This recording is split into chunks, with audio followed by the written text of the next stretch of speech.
Miss Ashlynn, get your math book out, baby, and open it to page 113. We are continuing on with reducing fractions, okay?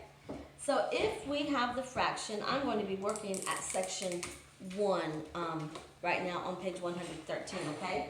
So if we have the fraction 4/8, the first thing I'm going to do is I'm going to see, is my numerator a factor of 8? Can I multiply that 4 by anything to get to 8? I can. 4 times 2. So that tells me that 4 is going to be my greatest common factor that I'm going to use to reduce my fractions. So 4, let's see how I'm going to do it. So we're going to divide our numerator and denominator by 4.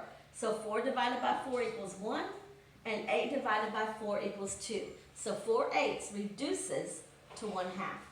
Then we have 2/6. I'm going to ask myself, can I multiply that 2 by anything to get to 6? I can. I can multiply it by 3. So that tells me that 2 is going to be my greatest common factor. So 2 divided by 2 and 6 divided by 2. 2 divided by 2 is 1. 6 divided by 2 is 3. So 2/6 reduces to 1/3. Next I have 5/10. I'm going to ask myself what? Can I multiply that 5 by anything to get to 10? I can.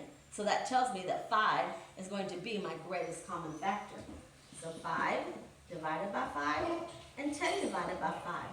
5 divided by 5 is 1. 10 divided by 5 is 2. So 5/10 reduces to 1/2.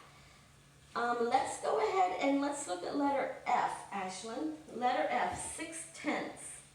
On 6/10, what's the first thing I'm going to ask myself? Can that 6 be multiplied by anything to equal 10? It can't. So I'm going to have to think of my factors for 6. Then I'm going to have to think of my factors for 10.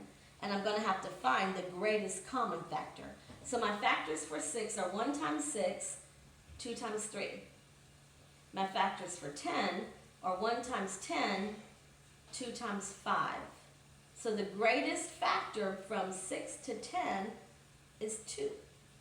So that's what I'm going to divide my 6 by and my 10 by. 6 divided by 2 equals 3. 10 divided by 2 equals 5. So 6/10 reduces down to 3/5. Okay? So the rest of your math assignment is on your math post. So be sure and read that so you can complete your assignment as needed.